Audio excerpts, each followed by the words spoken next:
uh, the bodily and sensory disciplines that are implied in making religious subjects are also key to invoking and affirming links among religious practitioners. In this sense, aesthetic uh, is also central to the making of religious communities. Style is a core aspect of religious aesthetics, inducing as well as expressing shared modes, shared religious style, materializing in, for instance, collective prayer, a shared corpus of songs, images, symbols, rituals, but also a similar clothing style and material culture makes people feel at home. Thriving on repetition and serialization, style induce a mode of participation via techniques of mimesis and emulation that yields a particular habitus. Ah, wah, panjang sekali. Oke, artikan dulu. Disiplin-disiplin tubuh dan indrawi yang tersirat di dalam penciptaan subjek subjek religius juga merupakan kunci untuk invoking untuk me, ini ya, apa sih lupa terus saya Melibatkan. ya, melibatkan dan mempertegas hubungan di antara para praktisi agama. Dalam artian ini, estetik juga sentral dan juga penting bagi atau ya bukan hanya penting tapi sentral, pusat atau inti dari penciptaan komunitas agama. Style gaya merupakan satu aspek inti dari estetik. Inducing as well as expressing share mode menciptakan dan apa inducing mengindus Menginduksi kalau ya diterjemah. ya ya tapi induksi itu sendiri kan bahasa ini bahasa Inggris dari bahasa Inggris jadi apa induksi atau ya, menimbulkan lah menimbulkan berarti melahirkan kan induksi kan dari satu apa menjadi yang lain gitu tenaga apa uap menjadi tenaga Menimbulkan, kan ya kayak yang menimbulkan atau yang menciptakan menyebabkan. mengungkapkan mood ini mood itu apa ya terlalu yang enak itu loh mood ya suasana hati Suasana. Suasana. ya keadaan hati itu suasana hati bersama dan style keagamaan bersama mematerialkan eh, yang apa mewujud misalnya di dalam eh, doa bersama korpus nyanyi atau nyanyian bersama gambar simbol ritual tetapi juga gaya pakaian yang sama dan kultur material membuat orang merasa nyaman atau merasa kerasan. Hmm, thriving on repetition apa thriving? Thrive itu berkembang ya, Ya, berkembang. kan berkembang pada ya tumbuh dalam pada repetisi dan serialisasi style menimbulkan dan melahirkan cara berpartisipasi melalui teknik mimesis, peniruan, Ya. and emulation, dan juga emulasi juga meniru, that yields, yang melahirkan a particular habitus, yang melahirkan habitus tertentu. In a world of constant change, di dalam dunia perubahan yang terus menerus atau konstan, style menawarkan atau memberikan kontinuitas dan stabilitas tertentu. Meskipun style pada saat yang sama tunduk pada perubahan, sebagaimana style datang dan pergi, terus mana ini?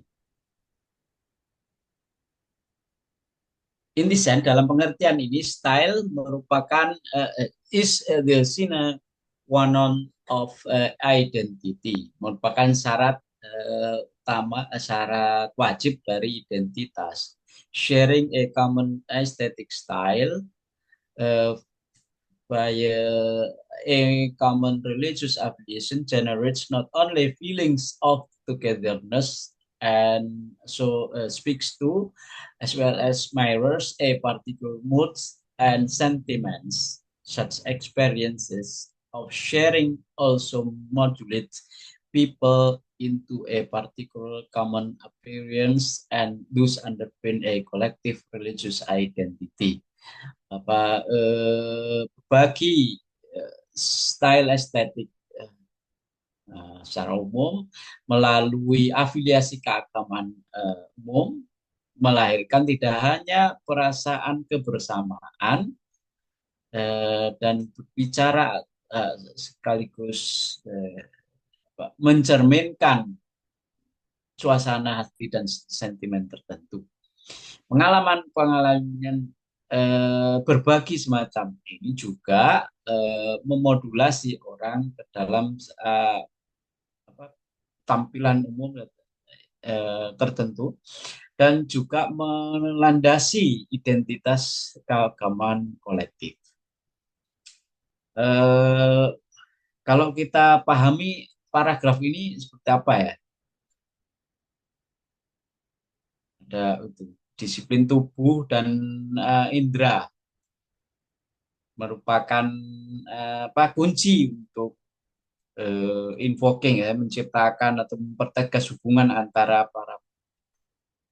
Nah, kalau contohnya itu kan di sini contohnya apa? Salah satunya collective prayer, kan? Collective prayer, doa bersama atau ritual. Melalui disiplin sensori itu disiplin tubuh dan sensori, ya, menjadi semua terikat merasakan kebersamaan dalam, ya, satu komunitas agama. Ya kayak orang ini, ya, kayak orang sholawatan bareng dengan perasaan yang timbul bareng bersama.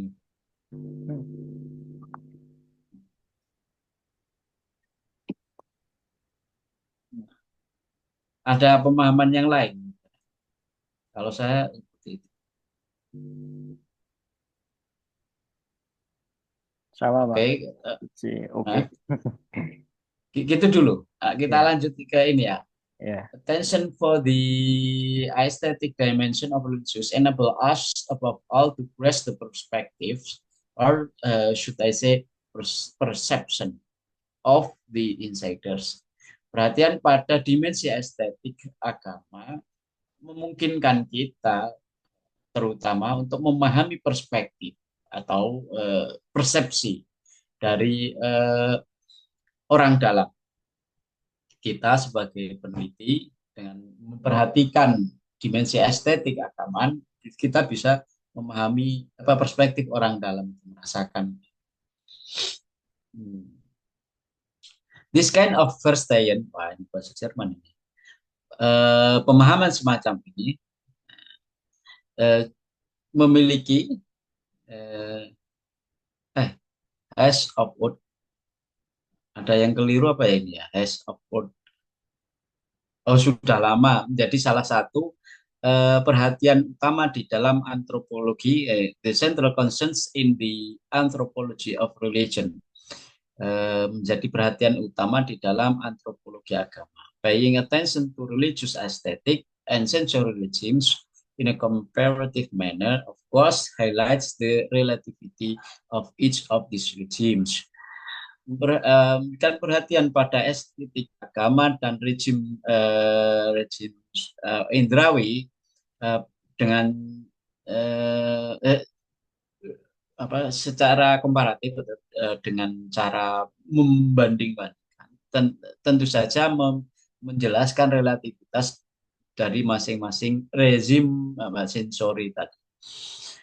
As yet, demikian as suggested earlier, sebagaimana dikasihkan sebelumnya, I would find it short-sighted to circumscribe these regimes and the religious subjects and communities they create as a mere construction.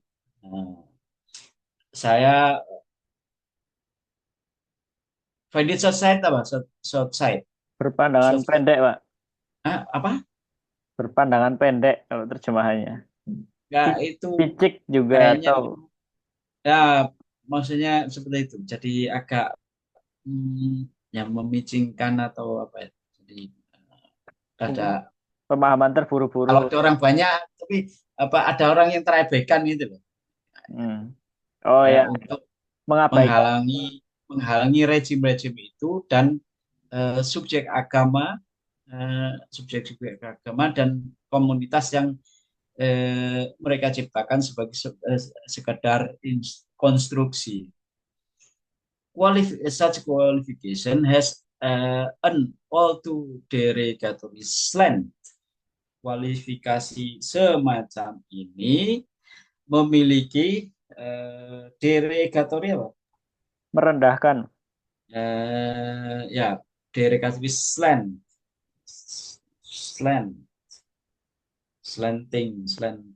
Miring. Kemiringan. kecenderungan Pandang. kecenderungan meremehkan ya, kecenderungan meremehkan in that it makes it seems as if what is constructed might not really exist. Di mana ia menjadikannya seolah-olah apa yang dikonstruksi itu tidak benar-benar ada.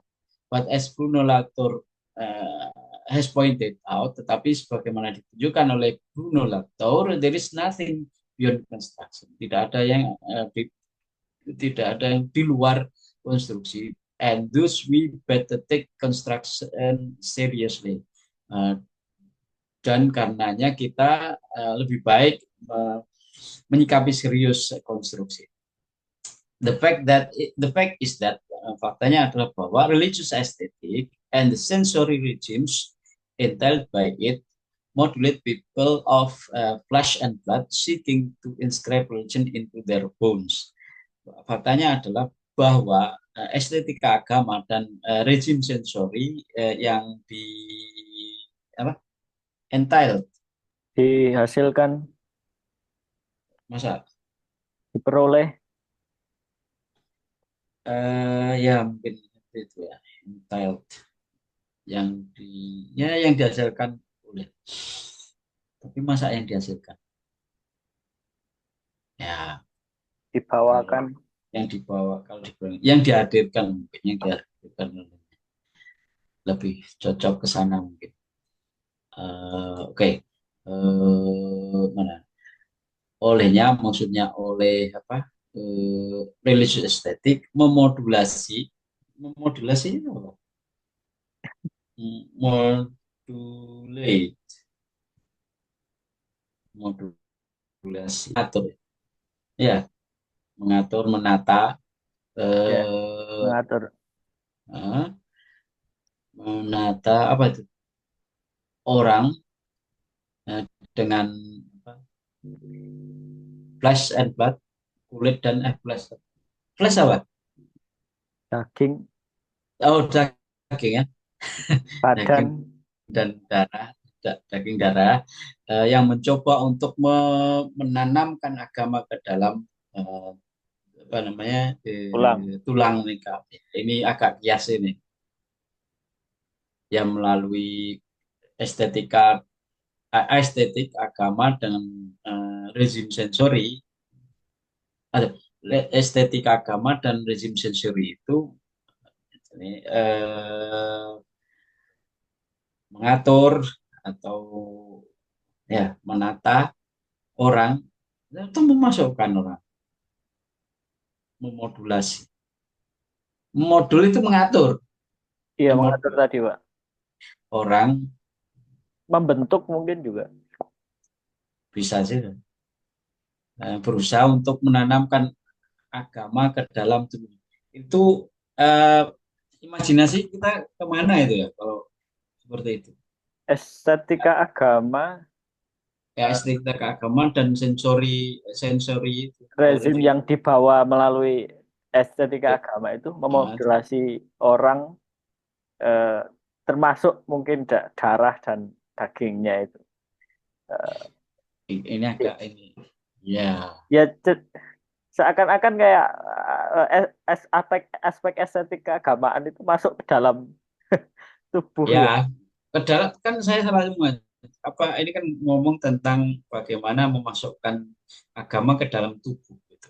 Nanti Iya, menjadi ada apa namanya konsep apa itu habitus tadi iya, yang tadi yang ada habitus, terus ngomong disiplin juga itu tadi. nah, kurang lebih seperti itu.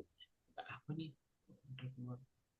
Oke, selanjutnya in the context of their religion, dalam konteks agama mereka, believers, orang-orang mukmin, are not only subject to bodily disciplines and particular sensory regimes, tidak hanya tunduk pada disiplin tubuh dan rejim sensori tertentu, but their bodies, tubuh mereka juga may also be authorized, uh, juga bisa diotorisasi uh, as harbingers of ultimate truth and authenticity, sebagai apa harbinger?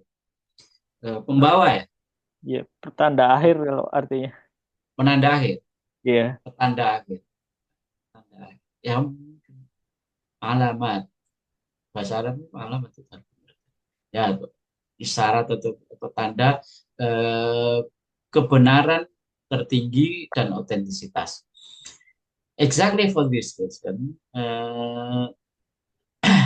tepat karena alasan ini, believers are able to perceive and by the same token authorize the mediated experience of their encounter with the transcendent as immediate and authentic.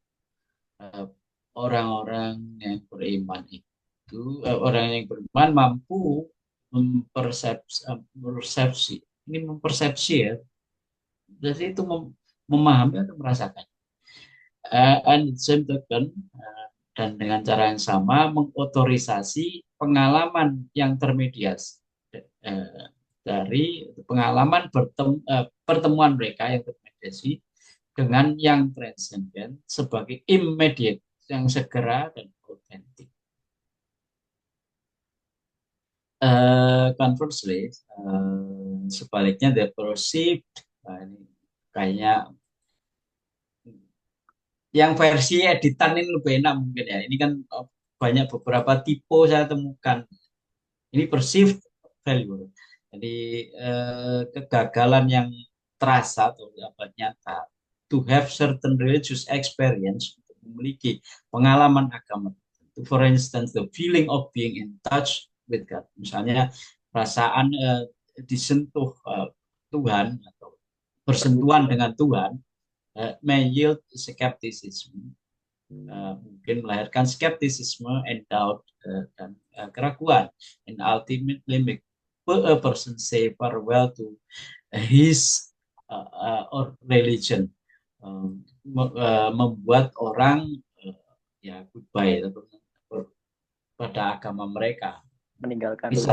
Artinya proses apa itu proses mediasi melalui sensational forms itu ya tidak selalu berhasil itu. Apa kemungkinan untuk gagal itu ada juga, tidak secara otomatis seragam pengalaman keagamaannya dengan sensational forms yang ada. Interestingly, once implanted in a person, religious aesthetic might endure independent of exterior religious regimes or an active religious affiliation. Menariknya, begitu tertanam di dalam pada seseorang, estetika agama mungkin apa namanya mengabadi independen mandiri dari rezim keagamaan eksterior atau afiliasi keagamaan. Anyone having decided to step out of a particular religion might be puzzled about the resilience of particular religiously induced okay, induced bodily discipline and sorry ini religious bodily disciplines and sensory practices that it may be impossible to shut off entirely. Nah, coba dulu.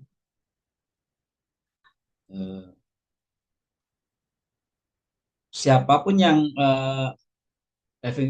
telah memutuskan untuk keluar dari agama tertentu bisa bingung tentang resiliensi dari apa tadi disiplin tubuh dan praktek sensori yang diciptakan oleh agama tertentu yang mungkin apa ini? Yang mungkin mustahil untuk di set up, untuk disingkirkan sepenuhnya. Ya benar, set up ini kan disingkirkan kan? Ya, dilepaskan. Dilepaskan ya, set up itu kayak ya. A good many of ex-Protestants are still gripped by a diffuse feeling of awe when hearing the sound of a church organ. A good many. Good many, banyak mantan Protestan masih dikuasai oleh rasa yang campur ya rasa takjub ketika mendengarkan suara organ itu loh, organ apa? Ya, organ musik itu kan, organ gereja. Here in Holland, there are many post-Calvinists. Di sini di Belanda, kenapa? Holland itu sebenarnya tidak sepenuhnya Belanda loh ya. Itu hanya bagian kecil dari Belanda, Holland. Yang benar Netherlands. Here in Holland, di Holland, there are many ada banyak post-Calvinis ya, mantan Calvinis who regard themselves as secular and yet espouse an aesthetic yang menganggap dirinya sekuler namun apa espouse estetik mendukung estetik menganut yang menganut yang menganut benar ya menganut dan mendukung ya mempercayai mungkin ya membenarkan estetik yang sangat berakar kuat dalam Calvinisme. In situations of religious change, dalam situasi perubahan agama, people may feel torn between the sensory modalities of the religions they embrace and that of the religions they have left behind. African convert to Christianity may still feel touched or even get possessed by the sound of pagan drums. Dalam situasi perubahan agama, orang masih bisa merasakan tercapik oleh modalitas indrawi agama yang mereka anut dan modalitas sensori dari agama yang mereka tinggalkan. Orang yang converts, orang Afrika, para convert, para mualaf Afrika atau orang Afrika yang convert ke Kristen masih bisa merasakan tersentuh atau disentuh atau bahkan get possessed. Di get possessed itu apa? Itu loh yang kalau apa orang waktu rukyah itu dia masuki jin itu apa namanya? Get possessed. Kemasukan, dirasuki. Kerasukan, kerasukan oleh suara. Oke. Conversely, sebaliknya, encounters with a new religion often work through the body, making it difficult for researchers to maintain an outsider's position. Pertemuan dengan agama baru seringkali bekerja melalui tubuh yang membuat sulit bagi para peneliti untuk mempertahankan posisi outsiders. Many anthropologists have reported how they were sucked into the sensory modes of the religion they studied without even being aware of it, as in the case of Susan Harding, who found her mind to be occupied by the voice of the Baptist pastor who had been preaching to her for more than 4 hours. Banyak para antropolog melaporkan bagaimana mereka masuk ke dalam mode sensori agama yang mereka pelajari tanpa menyadarinya, sebagaimana dalam kasus Susan Harding yang merasakan pikirannya disibukkan oleh suara pastor baptis yang sedang berceramah padanya lebih dari 4 jam. Such examples stress the importance of aesthetic in underpinning people's sense of belonging. Contoh-contoh semacam ini menekankan pentingnya estetik di dalam melandasi rasa rasa sense of belonging apa biasanya artikan apa? Masalah kepemilikan ini maksudnya rasa menjadi bagian itu, sense of belonging. Orang and being in the world dan berada di dalam dunia. But taking into account aesthetic dimension of religion, tetapi memperhatikan atau mempertimbangkan dimensi estetik agama may also help us, mungkin bisa juga membantu kita realize, menyadari atau memahami why it is that religious people may feel offended or even hurt when they are confronted with blasphemous images and or sacrilegious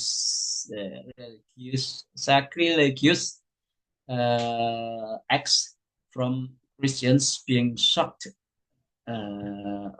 about the discrediting images of Mary or the crucifixion staged by pop singer Madonna in her new performance. Apa tadi? Tetapi dengan perhatikan dimensi estetik agama bisa juga membantu kita untuk memahami kenapa orang yang beragama bisa merasakan offended, tersinggung atau bahkan tersakiti hatinya ketika mereka dihadapkan dengan gambar-gambar yang blasphemous apa?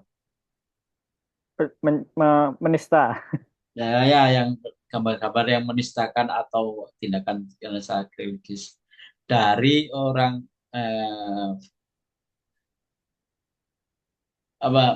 ini contoh ya, mulai dari orang Kristen yang Takutkan. dikagetkan oleh apa discrediting itu apa desecrating gambar-gambar yang Tidak mensuci dia. ya tidak suci dari Mary atau Maryam atau pensaliban yang di apa, tampilkan oleh penyanyi pop Madonna di dalam performanya yang baru. Hingga Muslim distrust of illicit representation of the Prophet about which we now hear so much in the news atau distress Kecewa. kekecewaan Muslim atas penggambaran yang tidak sah mengenai Nabi Muhammad yang kita sering yang kita banyak dengar dalam berita-berita. Precisely because religious mediation object, objectify the transcendental sensational forms, as argued in this section on media, that call upon the body and tune the senses of religious practitioners, so as to fast these forms with ultimate truth. The key point of this section emphasize on the aesthetic dimension of religion is indispensable. Persis karena justru karena mediasi agama mengobjektifkan yang transendental dalam bentuk-bentuk sensasional sebagaimana dikemukakan dalam bagian mengenai media yang kolopon yang mengundang tubuh dan Jun apa? Mengatur ya sih, Pak. Ya, Menyetel, namanya menyesuaikan, ya, menyesuaikan. ya oke, mungkin itu.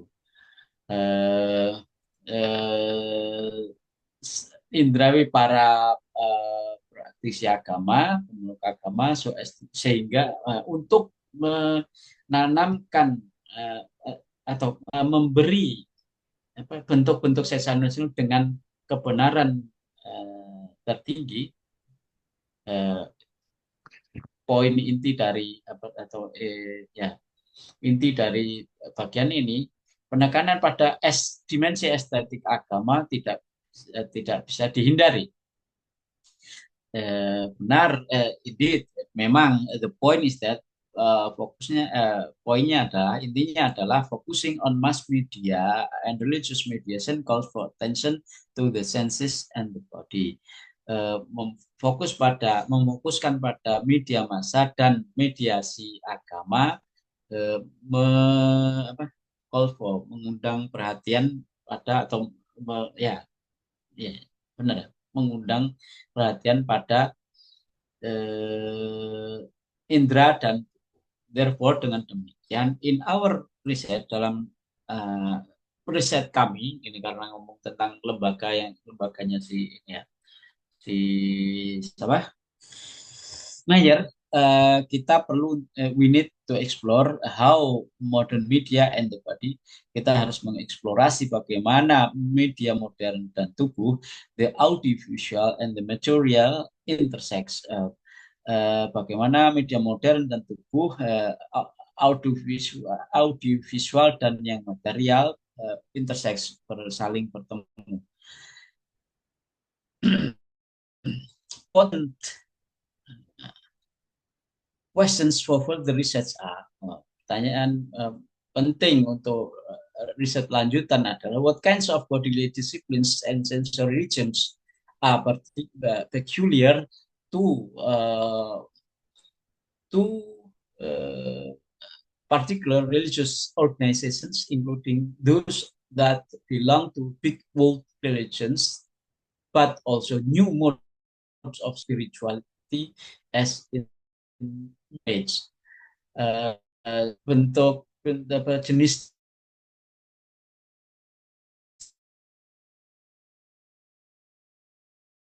disiplin tubuh dan organisasi yang penting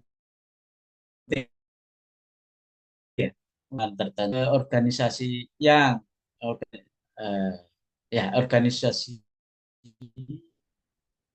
yang jadi bagian dari agama-agama besar ya, tetapi juga new words of spirit, cara-cara spiritual baru as in New Age, sebagaimana dalam New Age. What are the differences? Apakah di perbedaannya? Which senses to specific sensational forms? Nah, indera yang manakah yang bentuk-bentuk sensasional tertentu, from the Bible to virtual sites of worship in cyberspace, dari Bible hingga situs virtual ibadah di dalam cyberspace, from icons to mass reproduced poster, dari icon hingga poster-poster yang diproduksi secara massal, address kita yang dibicarakan.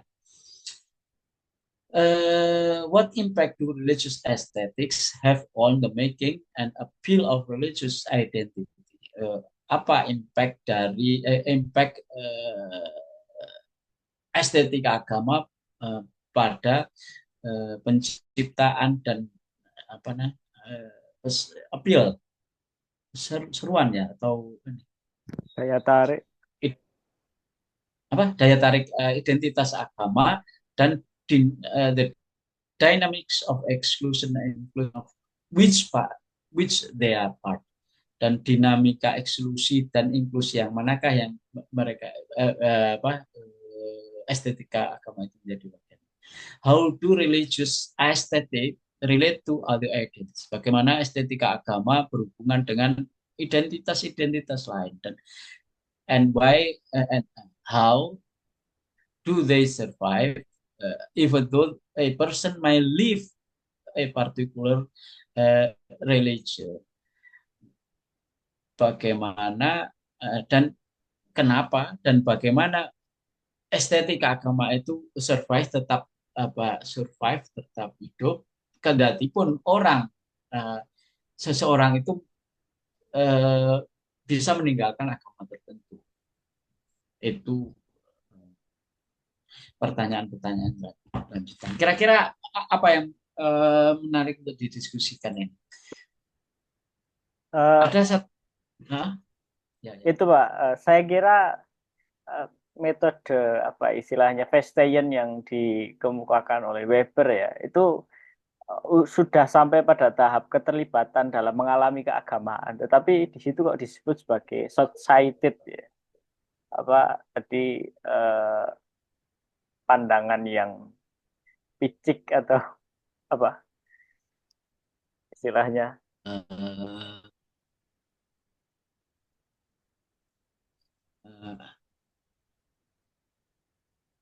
Apakah ini ya?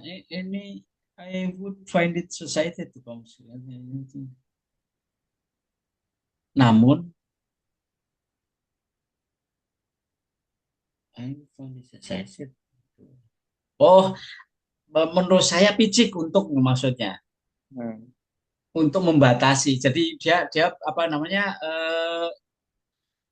Bukan, justru dia mengkritik kalau apa namanya? Society itu Ya.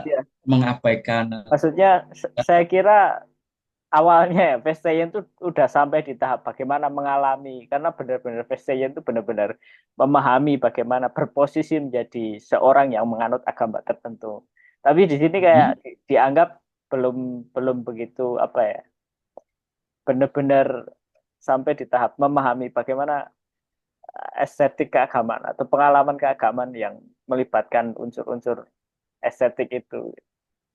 Kan itu kan mulainya dari memberikan perhatian pada dimensi estetik agama, memungkinkan kita untuk memahami perspektif orang dalam, gitu, ya kan?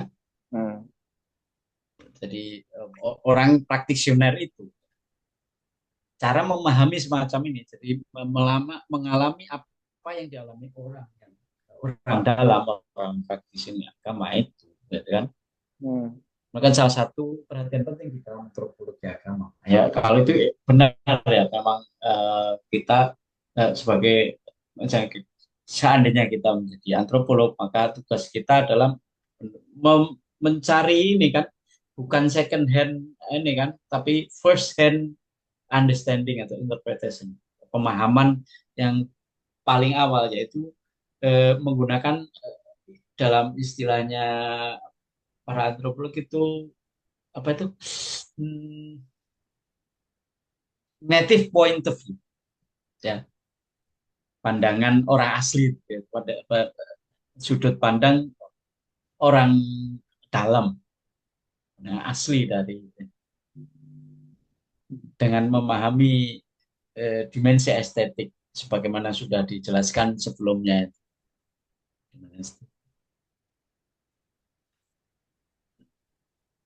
Tapi ada juga di sini apa menyinggung soal bagaimana ini kan dengan apa itu dimensi estetik, memahami itu, kemudian eh,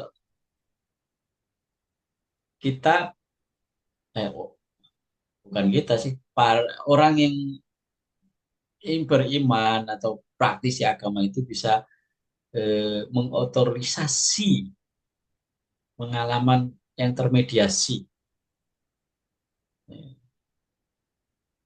mengenai pertemuan mereka dengan yang terlihat sebagai immediate,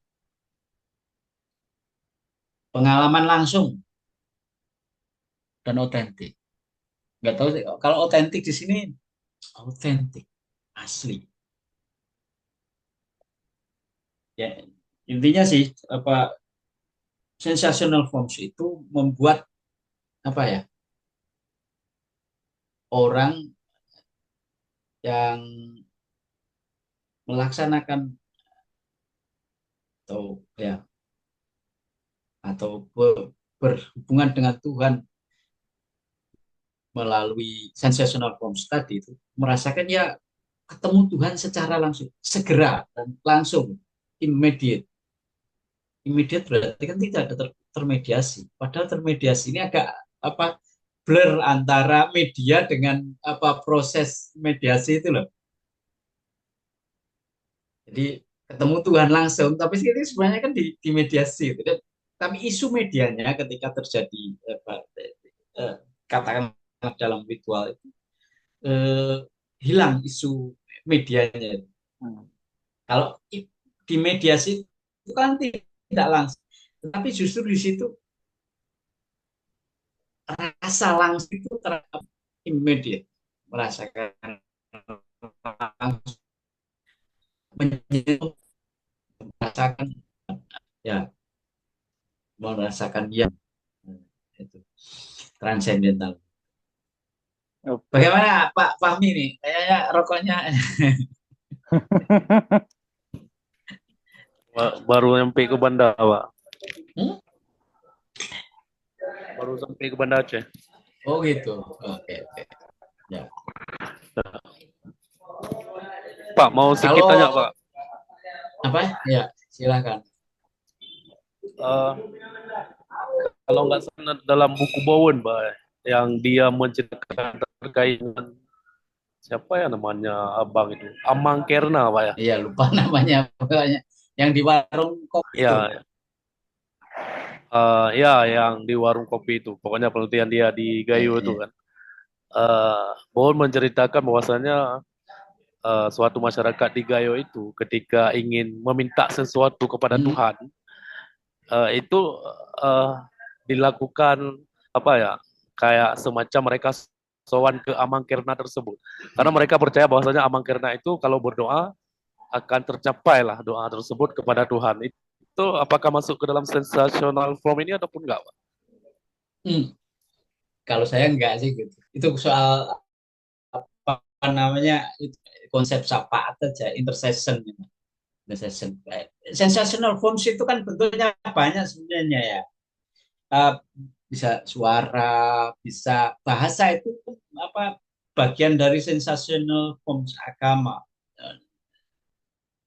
Sesuatu yang mematerialkan uh, hubungan uh, manusia dengan yang transendental sehingga bisa dipersepsi secara indrawi.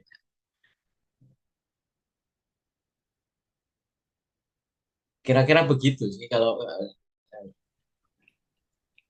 kalau kita bayangkan itu coba sampai di sini sebelum ini kan sudah mau masuk ke power ini apa mulai sudah berhalaman-halaman tentang sensational forms. Kira-kira yang kita bayangkan apa itu? Sensational forms kalau di lapangan kita meneliti ke suatu masyarakat dengan adat dan tradisi keagamaan tertentu. Yang terbayang kira-kira apa? Kalau misalnya Fahmi atau Hidayat. Bubble ini Zainuddin Bubble. Bangka Belitung. Oke. Kira-kira apa gitu yang dibayangkan? Kalau Ahsan sendiri apa? Kalau saya ya segala sesuatu yang berhubungan dengan indrawi, Pak. Penglihatan, terus penciuman, terus Ya, ya, pendengaran, itu semua ya, bagian dari sensational ya. form. Kayak kayak inilah, kayak penggunaan ada itu satu karya tentang apa? Tentang ini loh. Eh, odor apa odornya apa? Parfum, parfum, Pak. Itu kan eh, dalam gini, pertama indera dan apa namanya paham keagamaan itu seringkali tidak apa paham paham atau keyakinan keagamaan itu sering berpengaruh terhadap cara menilai apa yang kita cium. Misalnya minyak nyong-nyong. Sudah tahu ya minyak nyong-nyong? Hidayat tahu nggak minyak nyong-nyong? Tidak, Pak. Ya, kita kira hidungnya orang soleh akan bilang bahwa itu minyak nyong-nyong itu termasuk bau surga atau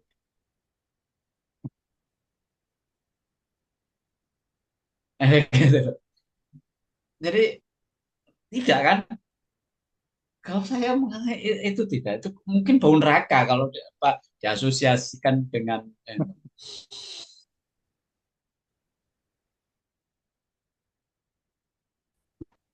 oke lah penciuman yang dalam standar katakanlah tertentu bukan standar ya, tapi eh, bagaimana apa namanya aroma itu diyakini sebagai cocok atau berhubungan atau bahkan itu mencerminkan dengan bau surga. Oh, bangkit tentu saja tidak di situ. Itu pasti neraka. Tapi kalau apa ini kalau tentang parfum, ya, coba antara mungkin ya pernah nggak membayangkan parfumnya atau minyak wanginya ya Ikhwan Salafi, Ikhwan apa apa itu yang jamaah tablik atau orang NU sekalipun. Kira-kira terbayang nggak itu? Itu eh, bagian dari sensational forms saya kira adalah ya apa yang kita apa namanya cium ya kan benda namanya parfum menjadi memediasi kita feelings kita penciuman kita dengan yang transendental. Jadi tidak bisa kita berhubungan dengan katakanlah Tuhan dengan minyak nyong-nyong. Kira-kira gitu. Gimana Fahmi? Masa kamu minyak nyong-nyong itu tahu kan? Yang biasa dipakai itu loh, apa namanya? Waria atau apa itu. Minyak Putri Bintang. Apa ataukah karena itu ya makanya sangat ideologis sekali di situ ya. Iya, Pak. Mungkin Hmm, itu kayak misal orang sholat di gereja itu rasanya nggak tenang, beda sama sholat di masjid gitu. ya ya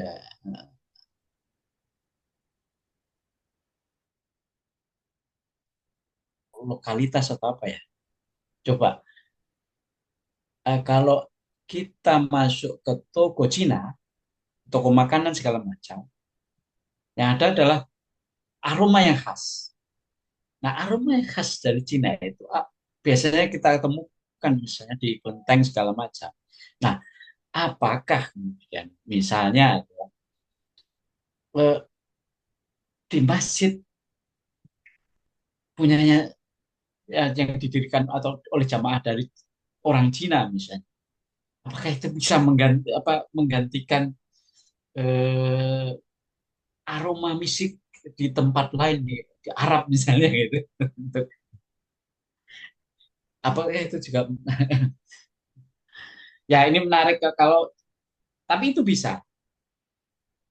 Kita meneliti sensational forms melalui itu bagaimana penggunaan minyak, pengguna ya pokoknya yang tadi melibatkan indera kita. Kalau mata jelas ya banyak, kita ke masjid dengan arsitektur tertentu, kaligrafi segala macam itu kan juga eh, salah satu bagian penting untuk menginjus itu loh. Tadi itu mengeluarkan rasa merasakan Tuhan atau menyentuh Tuhan atau disentuh. Ya abstrak, tapi nyata itu terjadi.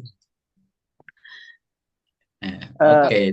Kalau persoalan kan itu sering disebut aspek yang transendental. Apakah aspek Hmm. transendental itu membatasi pada kehadiran Tuhan atau sampai pada eh, eh, di luar itu misalnya, oh ini situasi seperti di surga atau misalnya situasi yang sangat paling tidak bisa dikatakan agamis gitu. Jadi bukan hanya Ya, yang terbatas pada sangat oh ini dekat dengan Tuhan sampai ke situ, tapi ada belum belum di tahap itu mungkin. Apakah ada semacam hierarki atau the degree tingkatan antara ya. sampai ke Tuhan atau enggak?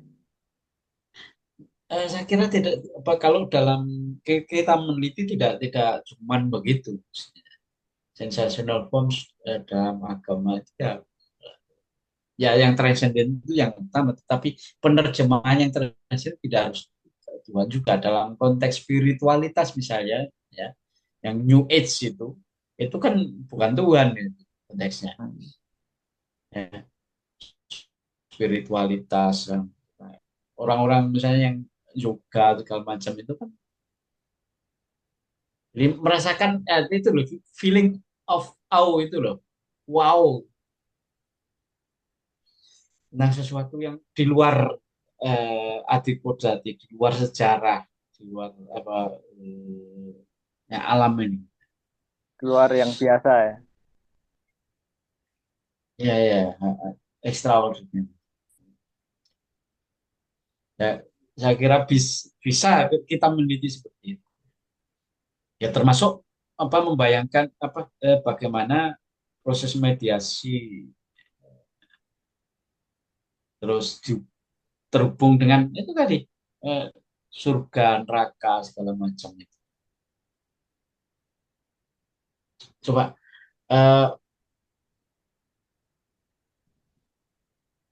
merasakan surga tapi dengan misalnya nyanyian ya nyanyian itu kan telinga yang di indera indera pendengaran kita, apakah dengan mendengarkan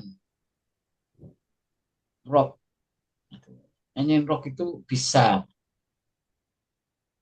Nah, itu Pak, pertanyaan saya, apakah kemudian sesuatu yang misal kita lagi sholawatan atau lagi apa melaksanakan ritual peribadatan, apakah perasaan yang berbeda dari biasanya itu dianggap sebagai penerimaan terhadap yang transendental? Misalnya dalam kasus lain kita sekedar mendengarkan musik yang syahdu atau yang menenangkan, apakah bisa dipersamakan dengan hal itu gitu loh? Atau jangan-jangan aspek transendental itu karena itu dilekatkan dengan tradisi keagamaan tertentu sehingga dianggap transendental. Padahal itu hanya pengalaman yang di luar kebiasaan aja. Misalnya tadi yang musik yang Ya, sahdu ya itu memang dianggap transendental atau enggak gitu ketika mengalami itu. ya ya saya kira sesuatu itu kan sama kita bilang begini, sesuatu yang kita anggap di komunitas kita itu apa, terhubung dengan sesuatu yang transendental di dalam komunitas kita. Di komunitas lain tidak ada kaitannya dengan itu. Berarti itu sifatnya apa ya? Ya kan? Namanya emik ya, perspektif orang yang menganut kepercayaan tertentu. Iya, perspektif orang yang mengalami itu. Eh, Transcendentalnya dari sisi itu gitu. Ya, sangat satu sisi sangat subjektif, tapi sisi lain itu bisa dirasakan bersama, gitu. Menciptakan bahkan komunitas. Kayak dalam apa, eh, dalam sholawatan tadi itu dengan Iya. kolektif prayer, doa bersama. Oke, sampai di sini kita sampai apa? Ini kan power power panjang sekali ya, power setelah itu. Sebenarnya tinggal sedikit sih, tapi udah jam segini kan. Itu aja, Pak. Lanjut atau ini? Itu Eh, aja, Pak. besok aja ya. Ya. Ada Saya, diskusi saya mau bertanya. Miftah? Iya, iya, iya. Ah, Eh, saya masih ini, Pak. Kira-kira saya ada contoh ini di suku Kajang, misalnya di daerah saya. hmm, eh itu ada istilah Sumbajan Tangatapu. Istilahnya sholat tidak terputus. Maksudnya jadi tindakan dia itu cuman sholat Jumat dan beberapa kali sholat. Tapi katanya dia cuma wudhu dan itu sudah jadi apa namanya bagian dari sholatnya mereka. Artinya katanya percuma sholat kalau misalnya tindakan kita belum sejalan dengan hmm, agama hmm. misalnya. Sehingga saya rasa, oh mungkin sensasi ini masuk sensasi sensational prom atau gimana Pak? Karena dia merasa bahwa sholat yang tidak terputus itu adalah ketika tindakan-tindakannya sejalan dengan yang diperintahkan agama tanpa melakukan sholat sekalipun misalnya. Kalau di Cuma sholat ya, Jumat. kalau Jawa kan ada itu aliran kepercayaan kan juga tidak so, atau kaum abangan misalnya meskipun muslim tapi tidak menjalankan. Ya, saya kira itu tidak ada kaitannya dengan sensasional Oh, forms langsung karena apa definisinya itu yang penting berhubungan dengan penggunaan indera kita, oh, indera yang lima ini loh, ya, ya. penglihatan, pencercap, ya, pencium, raba, ya kayak gitu. Tetap satu lagi Pak, boleh Pak? Hah? Ya Eh, boleh, gua juga boleh. Kalau ini Pak, tadi kan dibahas masalah bagaimana memasukkan agama dalam tubuh, misalnya flesh dan blood, daging dan darah. Terus, apakah itu terkait dengan tadi yang apa lagi namanya enduro independen apa gitu, yang dia terlepas dari afiliasi keagamaan.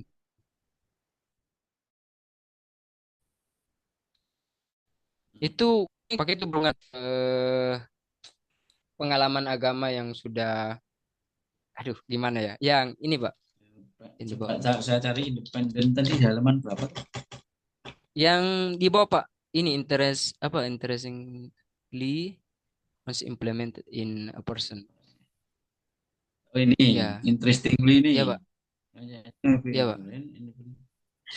Eh, Pertanyaannya apa tadi? Itu berhubung dengan bagaimana memasang Hmm. tubuh yang dibahas tadi sebelumnya di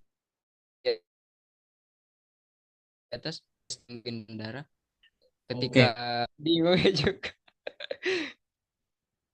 Iya Pak. Atau tidak beragama sama sekali setelah setelah apa dia beragama dia keluar agama murtad atau apa gitu kan. Iya Pak. Itu yang dijelaskan di sini. Jadi eh, ketika dia apa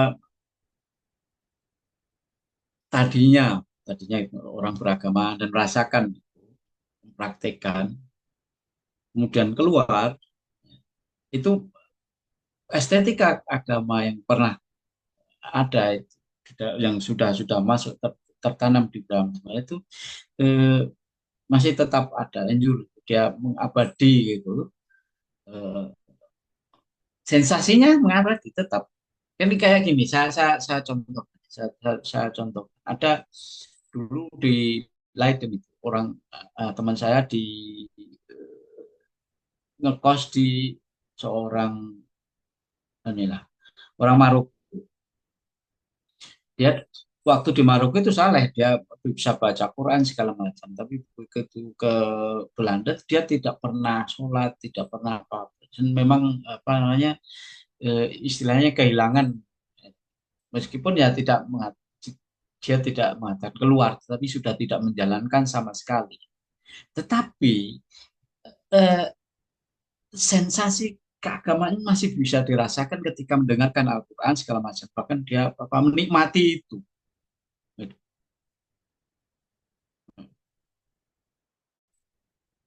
Ada juga kayak tadi contohnya bagaimana orang yang Calvinis non apa post Calvinis ya, yang sudah eh, keluar dari Protestan dari Calvinis itu masih merasakan bagaimana eh, tanda lonceng gereja, tanda apa namanya lagu-lagu gereja. Itu yang dijelaskan di paragraf interestingly once implanted in person itu. Atau gini, saya baca baca sosiologi of prayer itu, sosiologi doa. Itu ada cerita soal penulisnya, salah satu penulisnya mengawali dengan kebiasaan meskipun orang tidak percaya pada Tuhan, dia hidup dalam lingkungan Kristen di Amerika, dia tidak percaya Tuhan, tetapi ketika menghadapi ujian ujian kuliah, rasa ingin berdoa segala macam itu keluar. Jadi dia sudah sekuler, tapi semacam eh, apa namanya bekas-bekas atau sisa-sisa tradisi keagamaan yang pernah di ini itu masih bisa masih mengendap di dalam diri orang itu. Yang menarik kan tadi itu eh, keluar dari agama tertentu terus masuk ke agama konversi dari agama apa yang di apa tinggalkan dari agama ini sering juga apa namanya bisa dirasakan oleh atau rasa ini rasa keagamaan yang lama itu bisa muncul di dalam orang yang sudah memeluk agama lain. Jadi kalau yang kamu tanyakan tadi sepertinya tidak. Jadi saya apa, yang jelas sensational form selalu berbicara soal bagaimana sensasi ini pengindrawian penginderaan bagaimana eh, indera bekerja untuk merasakan atau untuk berhubungan dengan yang transenden. Di sini sangat eh, kalau tidak salah definisi tentang yang transenden itu sudah dikemukakan di awal-awal dengan apa makna yang luas. Tidak hanya apa namanya dalam pengertian Tuhan itu bukan. Tuhan dalam pengertian agama-agama ini ya, agama besar, agama resmi ya. Tapi juga dialami oleh bahkan apa namanya eh, apa itu, spiritualitas itu, New Age untuk spiritualitas. Oke gitu ya. Ini sudah hampir jam 9 kayaknya. Besok juga uji ini ya, sensational forms itu. Hidayat mungkin besok bisa ikut eh, disertasi ya, ujian disertasi temannya Mas Aksan itu besok jam 10. Itu salah satu apa contoh Siap, Pak. eh, salah satu contoh bagaimana sensational forms itu eh, konsep yang penting untuk memahami satu praktek keagamaan. Besok jam 10 saya Siap. mengujinya, makanya saya harus siap-siap juga belum baca. Siap, Pak. Oke gitu, semua terima kasih. Ini Misran ini siapa ini? Mas Misran siapa ini? Eh, Mas. Mahasiswa dari S3, Pak, di UGM. Oh gitu. Nah, kalau Zainuddin ini apakah Zainuddin Babel atau Pak Bangka Belitung atau bukan ini? Iya, jadi di Bangka Belitung ini, Pak. Ah ya, kalau itu korek ternama, korek ternama. Oke, terima kasih ya semuanya. Kita akhiri. Mungkin di ini di apa stop